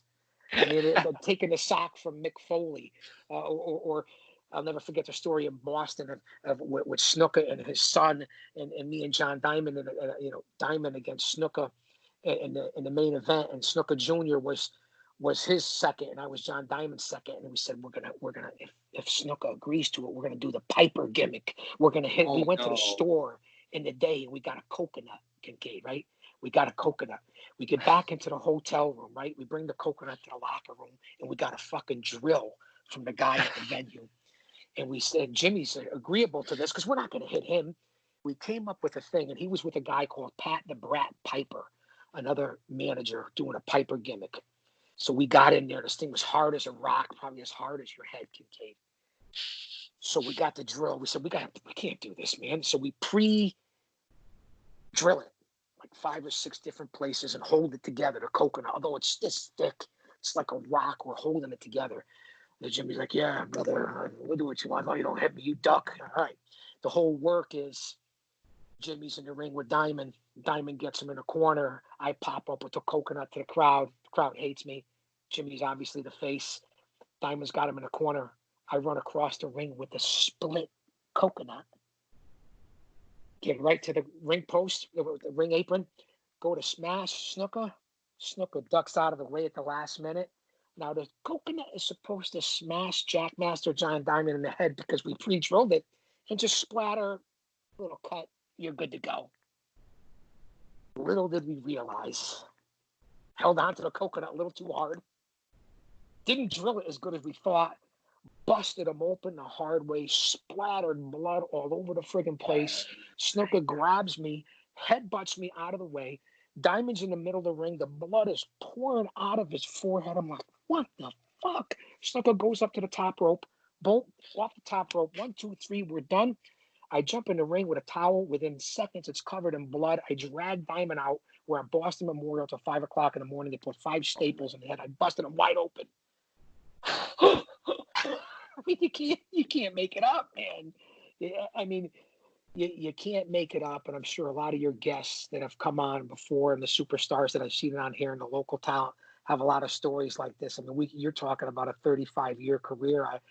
I got so many stories that we can go over that I would love to, reminisce about someday. It's a lot of fun, because usually when I talk a podcast, Donnie, or I do a show, for the most part, especially now since I've come back to be involved in the business in some way, I don't ever talk about myself. I know the persona of the Guardian of Chaos seems like that, but I don't get a chance to relay my personal stories. We do the Mario and Chaos show. I do national radio, TV, this, that, all these different things. And we rarely talk about chaos because I'm here as a mouthpiece to sell other people, to put other people. So it's nice once in a blue moon to have people ask you questions about the stars that you were blessed and fortunate enough to work with. So I appreciate that. It's a lot of fun. A lot of Oh, memories. no, absolutely. But you seem to enjoy the stories, though, Daddy. Like looking back I've at never some had a of the chance to stop memories. to tell them. I told Mancini about when I was commissioner for Bruno Sammartino in the NAWA in '99. We worked a show with Shane Douglas, Jim Cornette, the Samoans, everybody you could think of, and Bruno Sammartino, where he was commissioner. And I took his office and live. We were Poughkeepsie or Westchester County Civic Center. Mancini was there, worked Bundy that night, and he doesn't fucking remember that I was even there. Commissioner for Bruno, the biggest accomplishment in my life. I went on to lead the NAWA. Mancini was there. He goes, "Where were you, Big Daddy?" I said, apparently I was in the mop closet, Mancini, because you're big time. You can't make it up, bro. Biggest night of my life, and Mancini, who was there, who poured his heart out to Bruno in the locker room for an hour, doesn't remember that his friend of 30 years was there that night. How does that happen? Hey, Mr. Mancini's been through a lot in his career too. If you know He's a know just legend. as Mario Mancini is a legend. And speaking of that, and I want to give condolences out to Howard Finkel, who passed away recently. So R.I.P. to the Fink. Howard Finkel, a very influential person in the World Wrestling Federation and a lot of the guys' careers. The Fink actually inducted Mario into the class of 2014 New England Pro Wrestling Hall of Fame. And you're right. He's the one who coined the phrase. Not only did he coin the phrase WrestleMania, Howard Finkel, he coined the phrase Manciniville. And if you ever get a chance to ask him about Manciniville, or you listen to our show, and I'll give a little plug, which is on Stitcher, iHeartRadio, the Spreaker, all social media platforms, on the Chaos Corner World, Mario and Chaos Show, you'll understand that of all the different people and different stars. Mario has a damn near decade career with Vince McMahon. He just never got the push because Mario had the talent. And if you went to Manciniville, like Howard Finkel said, God rest his soul, that means you were on your way to a stepping stone to bigger and better things, because they only put the top stars and the guys they wanted to rise and learn how to properly work in the business with someone like a Mario Mancini. And that's what makes Paradise Alley different. I've never said to anyone, to any other group in this greater area, that Paradise Alley is the best promotion just because I volunteer and work for them. What they are is different than any other group in this whole Northeast corridor. That's what they are. They may not be better. They're different. now we've spent a lot, and I don't know a fucking thing about you. That was the whole point about this, but we've gotten a lot of stories though. And I've sat back, and the fans are going to absolutely love these stories. I can't wait to get this all together. There's actually I appreciate that. There's one fan in specific that I'm going to mention to you. He comes on the round table. I do a fan round table. We get 4, 5, 6, sometimes 7, 8, 9 of us together. Since we can't do shit right now, so the relationships I've made outside the ring, we get some of the fans together. We hang out. We talk promotions, talent, and such, as I described before. Yeah, but good job, man. Rick Del Santo, he goes to probably almost every single PAPW show that there is. And if I'm not mistaken, you're pretty, you should be familiar, if you're not, with Rick Del Santo. Are you not, as a fan that comes to the PAPW shows? Well, I'm going to say this first off. When it comes to fans and marks and smarks and smart marks and whatever the fuck it is that you want to call it, I'm a mark. Everybody that's in this business is a mark, whether you're a broadcaster, a fan, a wrestler, a talent, a star. We were all marks at one time or another, and we were all fans, and we still are, or we wouldn't be in this business. And there's a lot of great super fans who I don't consider as your regular fan. I consider them super fans in the know, a connection with the business that you never had before in the 70s and 80s and 90s.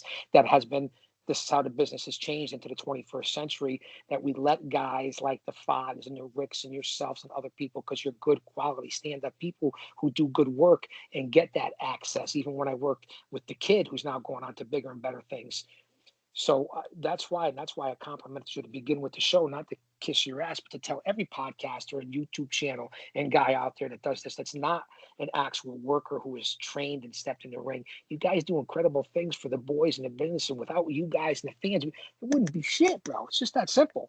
But on to your point about Garage Rick, that's what I call him. Rick Del Santo's an excellent guy, and I did see that podcast. I believe that you've done over 100 different shows so far on YouTube since this pandemic, 130 something. You said I've probably, maybe I'm over guesstimating it a little bit. I've probably watched anywhere from 30 to 50 of your episodes of different people because I like the way you peel it back. You're a little crazy. You're different. You're unique. You bring something different that most people don't do. And this was the perfect timing for you to do it. So that's what makes you different than most of the people out there. You're a little crazy. People aren't sure. So it's working for you. And Rick Del Santo, I consider him a guy that's been in the business. He's been in radio. He's been in podcasting. I mean, he's very involved in the music industry and working at a record store, knows the business. And I consider him to be like a historian of pro wrestling because he knows the history of every group, all the independents, the big times. He watches countless videos, countless hours. He puts in his time. And I respect that. And that's what I've said to you earlier. And a guy like Rick Del Santo is a guy who I personally know. We've gone to see Mick Foley together, Jake the Snake Roberts, to hang out and meet the guys. And Garage Rick, salt of the earth, knows the business and really a stand-up guy. Knows his shit, man. He really does. We call him the prof, short for the professor in our round table. He knows his shit. You call him Garage Rick. Why do you call him Garage Rick? I call him Garage Rick because he's been known to perform in many garages across the country and throughout the world. He was known as a garage performer, Garage Rick. Like back to the old Southern California days of the 70s, where the bands, before they became famous or learned their trade, like an independent, in the garage studio. Garage Rick. Rick Del Santo. Historian. No shit. Correct. Wow. That's awesome. He knows, Rick Del Santo knows a lot about the music industry, the broadcast industry. He knows a little bit about everything, and especially pro wrestling. Very interesting young man. Well, you know. He's very looking forward to this interview. That's why I bring him up. He specifically, Rick Del Santo, he's really looking forward to this. Good guy. Now, we've spoken a lot about your stories, WWE. We talked, obviously, the NEW. That's kind of got us off on that whole tangent, if you will. I talked about NEW because a lot of people think there's heat between certain people and this and that. Remember something about the Guardian of Chaos. I fucking create heat. I don't give a fuck about heat, but I also don't like to have heat. And if you got fucking heat with me, no matter who you are, from the biggest star to the lowest star, to promoter to worker, step to me. We'll talk about it like men, and we're all good, bro. We're all fucking human beings. We're all men. I have heat with no one, and I like to keep it that way. And again, I invite people to seek me out if you have a problem with the Guardian of Chaos, because I'm sure we can work something out. Yeah, I mean, you know what he said. But we've talked about the WWE, the NEW stuff. We've talked some of the local talent, the higher up talent, not the higher up, the larger platform talent, if you will. I want to talk about PAPW specifically now, because you've been a big personality, in PAPW, Paradise Alley Pro Wrestling out of East Haven. I've spoken about that specific promotion, Mr. Mancini, and everybody that goes with it on this show many a time, believe me. Now, I would like, because you are a mouthpiece, if nothing, my friends. You do not do one. If there's one thing that Big Daddy does, is he elevates. He can elevate you in a second. You don't even have to fucking know you. Just give him your weight and where you're from. My boy will fucking put you over in any promotion, in any town, in any venue. But my point being is, talk to us, the fans, about some of the talent that is coming up right now in PAPW. Not only that has been there for a little bit, because I know you're going to mention some of them, but you guys have got some homebred students that are coming up. Give us some names and maybe a little bit of something on them, if you could, please. Well, I'm glad you brought up Paradise Alley. Again, while we're on here, Don, I will talk about anything. I'm well versed in my craft and my tactics. I could talk WWE, AEW, Northeast, Chaotic, House of Glory. It doesn't matter. But my product and where I hang out and where I hang my hat as is with my brothers, and that's at Paradise Alley. And what they are different about, and I say this all the time, is they have four guys that worked under the guidance of Vincent Kennedy McMahon from 84 to 93. Okay, Mario was there as the youngest wrestler in the World Wrestling Federation at that time at 18 years, 6 months prior to the explosion of WrestleMania 1, the biggest time in this business until maybe the Attitude Era, and it's what set this business on its way. Paul Roma was a legit badass and superstar in the WWE and WCW. Paul Perez, second generation grappler, also worked for Vince, as did Big Steve Tracy under Big Dave Paradise. So that's what you get. Listen, you'll go to Team 3D Academy, all props, respect to legends. You'll go to other schools, Amazing Red. You got Brian Fury and Chaotic. You got Bobby Ocean, Slick Wagner, Test of Strength, Kevin Landry, Shut Up and Wrestle. All great guys, all qualified, all unbelievable guys. But they don't have what Paradise Alley has. Anyone that has risen to the prominence of Paul Roma and worked with the legends that he did, and guys that were trained and taught by the legends of the likes of Chief Jay Strongbow and all the guys I can list on down the road to Arnold Skolin and so on and so forth, and learned the business when Vince was more accessible and the guys were more accessible, and they learned from the Hall of Famers, Gorilla Monsoon, Pat Patterson. You put guys like that. That's who these guys learned from. And then their own stories of traveling and being in the company and what they learned on their own. That's what makes Paradise Alley not better, different. And back then, that's when Vince was a fan, because it doesn't seem like he's been a fan for a very long time. That was when he was really, like you said, he was so involved in everybody's performance, their character, what was going on in the ring. I mean, it was a different time, and I know that. So that's definitely much different. Again, the big difference from Paradise Alley than other places. Got to give you that. Facts are facts. Facts Now, are facts. And this is what I think about the roster, Donnie. I know I cut you off for a second because you no, were no, asked no, that no, no, question. no. That's where we're going. First off, Paradise Alley started off as a wrestling facility, not to be a promotion, not to be a group, not to be an organization, to be a training facility from legends and guys, top athletes, and especially Paul Roma. The first student was Richard Holiday. We're 5 and 6 years later, and you see Richard Holiday's in MLW and traveled all over the world, and is now the current Caribbean champion or Caribbean champion, however you say it, for MLW, and working with some of the biggest stars and the guys that he runs with, whether it be Hammerstone, who's huge in Japan, huge in MLW. And let's not forget MJF, who's probably the biggest and hottest star in the business, and especially AEW. Now, that's who Holiday ran with. That's who Holiday is known to be with the dynasty. It's only a matter of time before they all band together and are in AEW.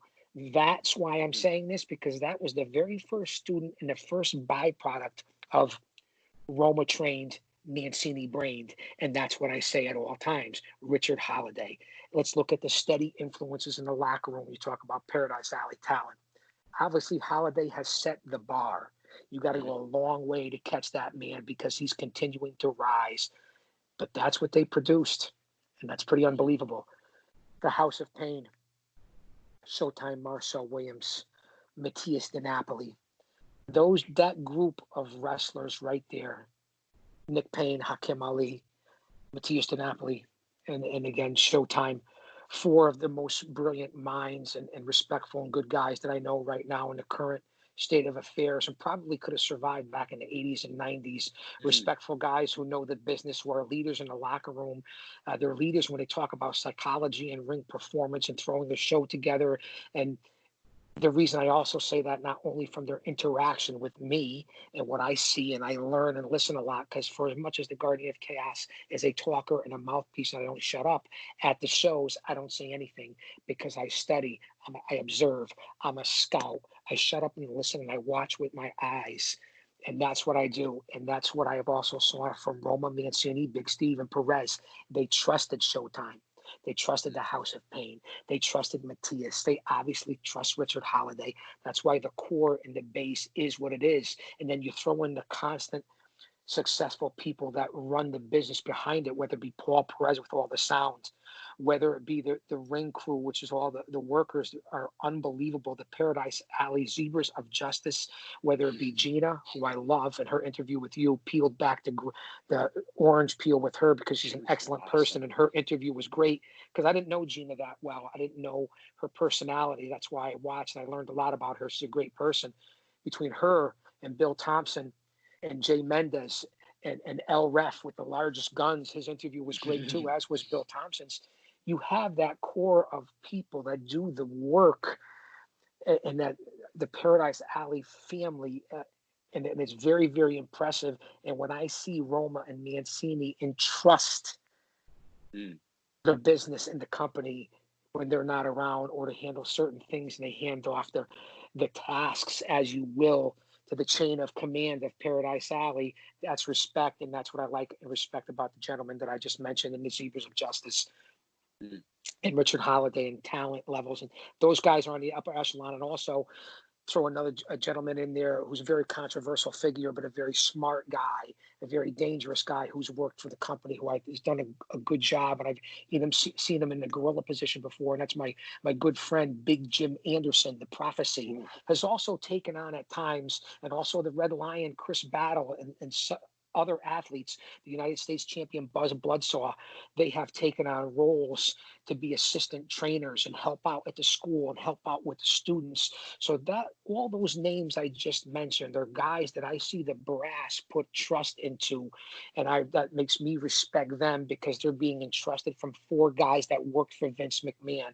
And also, let's not forget and throw in the director of operations, Sergeant Murray, who came in under tough circumstances, being put on the shelf and had to put his career on hold to become the director of operations and did a good job, or be the flamboyant Kenny Roberts, who also was on the shelf and got hurt, but now was unbelievable, whether you notice him or not, as a cameraman, unbelievable, and still maybe get behind the mic someday. It's unbelievable what the different people in the family of what Paradise Alley does. And if you don't have that, you won't have an organization. And then we'll get on to the talent that you want to talk about.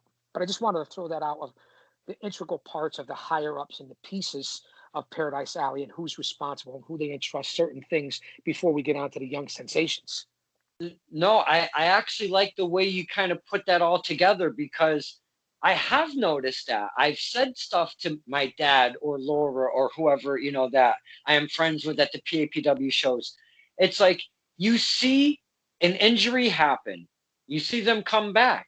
But in the meantime, they've taken on like you said, they've taken on a different role. May it be Kenny Everybody with in the Paradise camera. Alley, Donnie, again, I'm sorry to cut you off. No. Everybody in Paradise Alley has a double and triple and quadruple role, whether it be to the people that do the Facebook, Instagram, Twitter, social media, YouTube accounts, and the Paradise Alley YouTube page is now trending and rising high. And what Juliana does on the PAPW Twitter site, she's an unbelievable social media whiz. And that's the different things that I talk about. And every person, from the referees to the workers to the students to the Paradise Four, to the front office, to the ring girl, to the ring announcer, we all have 2, 3, 4, 5 different roles. And if you don't meld that together and do that successfully, you can have any name you want and the company will not come together, and you will not have a steady following of fans. And it's just that simple. And not saying that we always do the best job at Paradise Alley with that, and I'll be honest with that also. But a lot of people doing a lot of hard work and putting their best foot forward, and it's showing in the results. Yeah, absolutely. And not only that, when now they get their feet wet in other aspects of the business that maybe sometimes you wouldn't have a hand in. And that's on top of the experience. It's the experience. That's what I'm talking about, and that's why I can admire a guy like you coming from outside the business, who's a social journalist now, you can say, or a sports journalist, sports entertainment journalist. You're picking up on that. You're seeing things by being at the shows, and you're learning the psychology. You're not seeing there being a regular fan has got his head up his fucking ass. Oh, I love this. I love that. The match was this, that. Meanwhile, it was the shits. He has no idea what's going on. That's what makes guys like you, Rick Del Santo, I'll throw in the Fog, I'll throw in other guys who sit there, and you're not just a fanboy. You're looking at the way the card is being presented. You're looking at the matches. You're thinking about the story. You're seeing who's presented, who's doing what duties, what you're noticing, and you're not just watching the ring. You're observing the atmosphere and the surrounding. And that's why what you do makes you guys different than just a regular fan who comes in and plunks down his money and puts his ass there, which we need too. You guys provide a service, and that's what I've always said. I had this stuff. I had people back in the middle and late 90s when it was web TV. I had camera crews follow me around everywhere when I was making a couple of different movies and doing Jerry Springer appearances and Ricky Lake and traveling with the WWE in limos and working with big companies like Northeast and the NAWA. I had cameras from my different crew that would follow me around to every show. I was only a weekend warrior. I worked behind the walls during the week. I had my weekend warrior duties, but I literally had a camera and a website, people that documented everything I went from with The Rock and the WWE to pay-per-views for ECW. And that's what you guys do. And what if I would have ever had that back then, who knows where our careers would have went, but you guys provide what wasn't provided for us back then. And it's an important thing, which really makes, whether it be Twitter, Instagram, or any of these social media sites, YouTube, it's unbelievable what a lot of people do for the boys in the business. It really is. And you know, it's out of, because I've been asked from my family more than once, when are you going to start asking people to pay you to do this stuff? Never, to be honest with you, because I love to get first interviews. I love to get first promos. I love to see the young men and women start rising through their careers. All of that stuff. I could never in 1,000 years, Big Daddy, ever walk up, and especially nowadays, let's be real, and I hate to use these two words together. I hate to walk up to Elijah 6 and be like, hey, blah, blah, blah, Dr. K, send a Rinky K file, blah, blah, blah, do my thing, and to be like, yeah, that'll be $10. Like, are you shitting me? Like, that's to my point, and that's what I'm talking about. When your family, or whether it be my wife, my daughter, different family members over the years, from years ago, your family, friends, well, why do you do this? Don't you want to get paid? And sometimes you do, and sometimes you don't. We've all experienced that. Of course, everybody would love to get paid for their work, but that's not why you're initially involved and why you do it. You do it out of love, passion, dedication. And if that was to happen, that would be icing on the cake. So I can understand where you come from with that. But again, like I said, that's what makes you guys different. Of course, everybody wants to be paid for what they do. But again, it doesn't work out that way. That's not how you pay your dues. That's not why you guys were there for it. And if you're good enough to get paid, people will see you. And maybe someday everybody will get paid. But it's a tough business. It's not always about that. But the one thing that you did earn that's more important than money, and people say, hey, Chaos, get your head out of your fucking ass. What you did earn by getting the first interview, the conversation, maybe a cocktail in a bar, maybe a meal after the show, what you earned was their respect. That's why you get the first interview. That's why they come up and they say, hey, Kincaid. That's why when you call them up and you want to do 140 a podcast or YouTube videos during the COVID-19 pandemic, they did it. And you know why? Because out of respect for who Don Kincaid is as a person and what you do. So that's what you get back from that money could never pay. And the acceptance, the wisdom, the knowledge of what you gain, the relationships that you build and you form, and that you bond and form, if I'm saying it the right way, and being able to see someone from an independent show where it was 50 people to 300 people, and then all of a sudden, a month later, 2 years later, you see them on national TV, and you feel like, in some small way, you were a part of that person's success, and it makes you feel good that you were there to see somebody else do good. And isn't that what it's really all about? It's exactly what it's about. about. People succeed. Yes, you want to succeed for yourself, but either you make it happen or you don't. To see other people make it and succeed is where I come from. It's not about jealous, envy. It's out of admiration. You put those feelings aside and all that bullshit. When someone like when Holiday made it and I saw him on pay-per-view, and then you see Mark Adam Haggerty and this, that, you sit there like I did with Mario back in the day when I didn't make it, but yeah, I saw him as a jobber in the World Wrestling Federation. I'm like, yeah, man, that's my boy. That's somebody I know, and I'm very proud to be associated with that. Yeah, it's exactly. Oh, my thing popped up. I need to plug in my stuff. That's what she said. I got to. Wow. We can go forever here. The Guardian of Chaos. Donnie, what are we up on? An hour and a half? We got to. We are. We're 1 hour 34 minutes. Are you okay right now? I'm doing okay. I got a couple ice packs. I got a heating pad. I'm doing okay. So, dude, we'll wrap whenever you want. I'm available. You know how it goes when you go too long on these YouTube videos. Yep. You want to get the likes because then it becomes a recommended video on YouTube. But if you go over a certain amount of time, you find that you lose the audience. Mark Adam Haggerty taught me all that shit. The reason why I went a little bit longer than most interviews that I do is because you had some fantastic stories, and I don't mind hearing because I don't know a lot about Big Daddy. So even though I been didn't around, ask Donnie. you, well, that's very obvious. This current generation, even the Paradise Alley guys, and we'll make this go a little bit longer because you asked about the young superstars. I'll talk about Kylon King. I'll talk about Dustin Flash Waller. I'll talk about Sean and Jay Haven. I'll talk about Zachariah Gibbs. These are the guys down there. You could even throw in a couple of other guys. They don't know who the fuck I am. Even guys like House of Pain, Showtime, Marcel Williams, where they were breaking their teeth on a weenie doing something on a binky to try to get into business. I was already 20 years, 25 years into my career. So a lot of people don't know me, don't know my career. When I came walking into Paradise Alley 5 years ago for the Michael J. D'Angelo Scholarship Foundation to volunteer my time and to get back involved in Paradise Alley, I'm sure there was a lot of words in the locker room of who the fuck is this guy? This old man, where's he coming from? Motherfucker. And I don't really care about it because it's all good to me. I'm not looking for glory. I'm looking for fun. Everything's video documented. Pictures. Go back and look it up, and you'll have a lot of fun researching my story. Trust me when I tell you.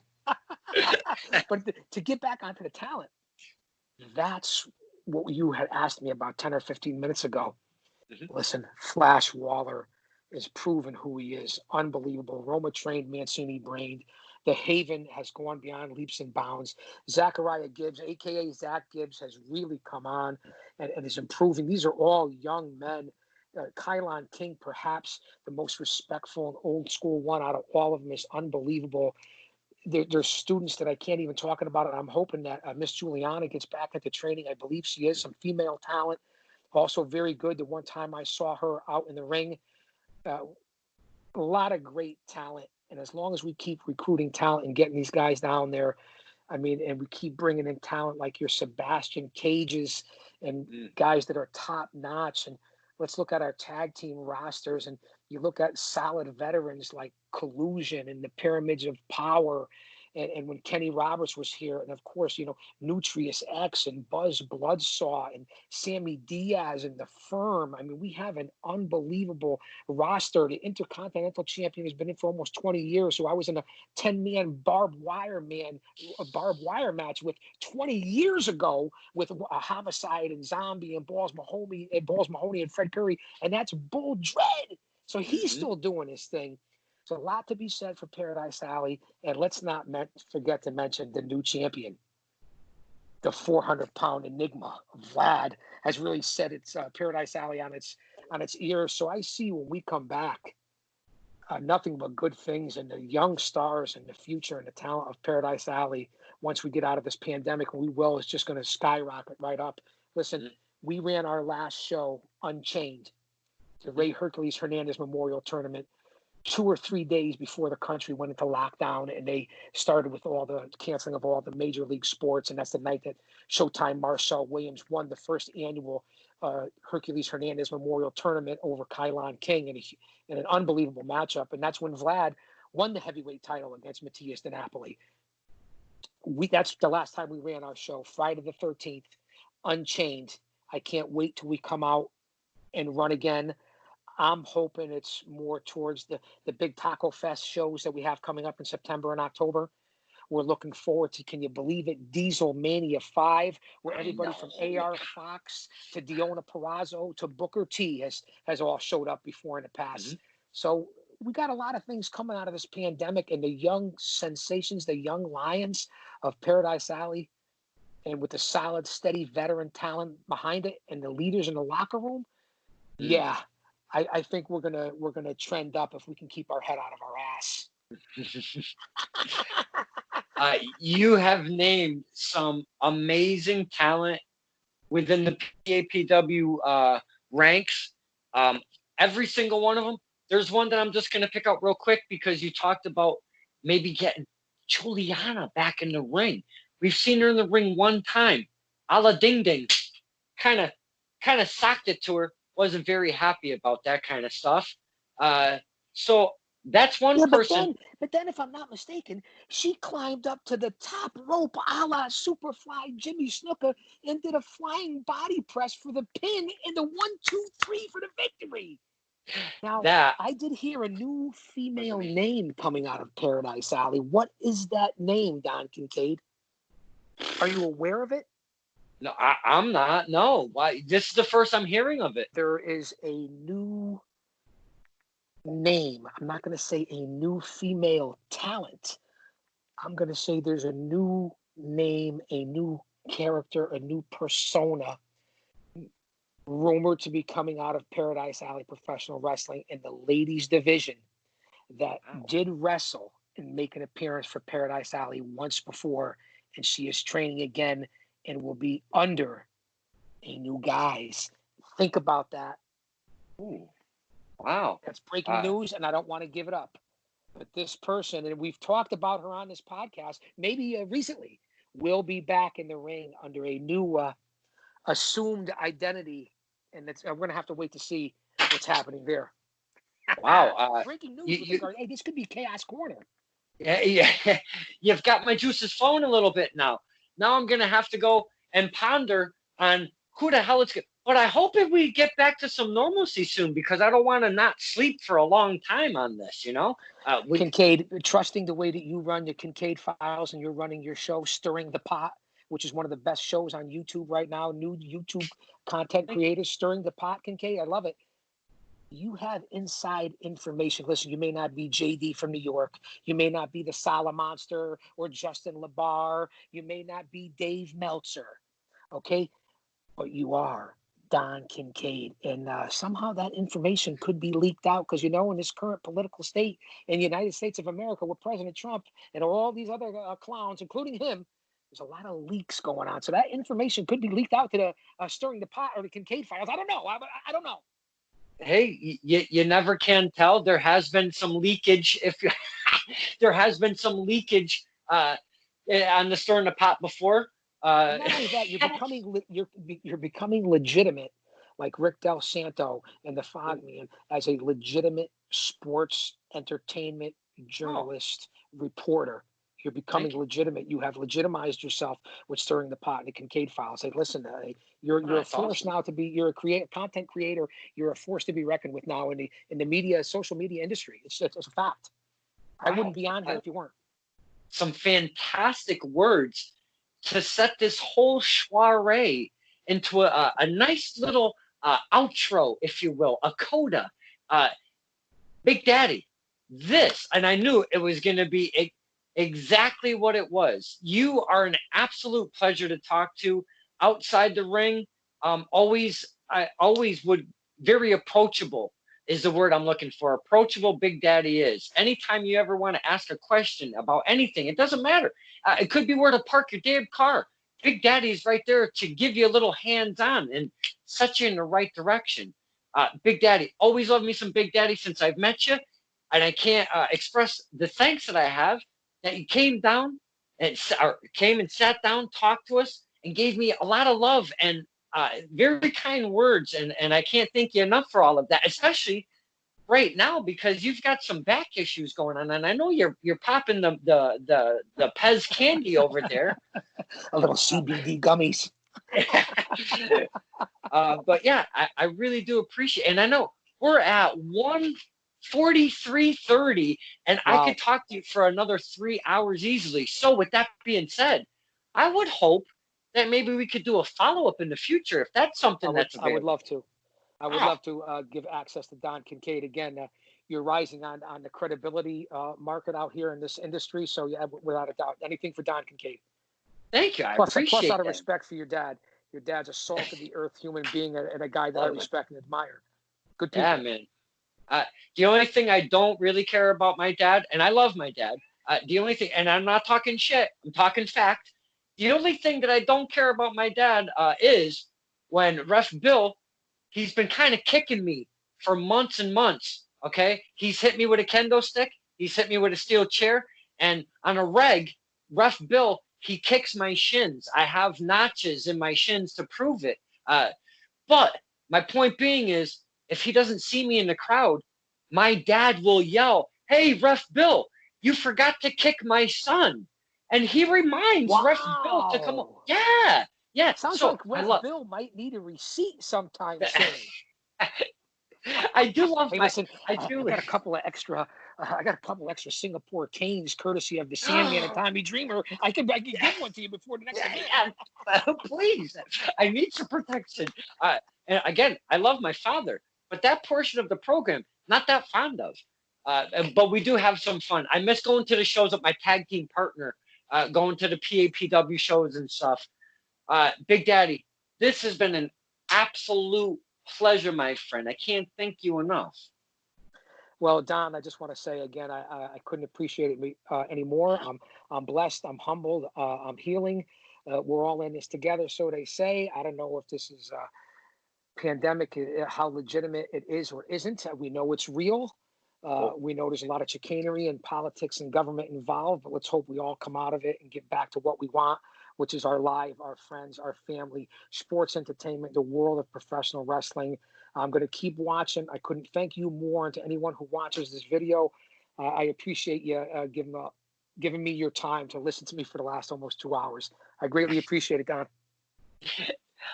This has been Stirring the Pot with Don Kincaid and my very special guest, the Guardian of Chaos, Big Daddy, my man. God bless, brother. I'll talk to you later. Ready to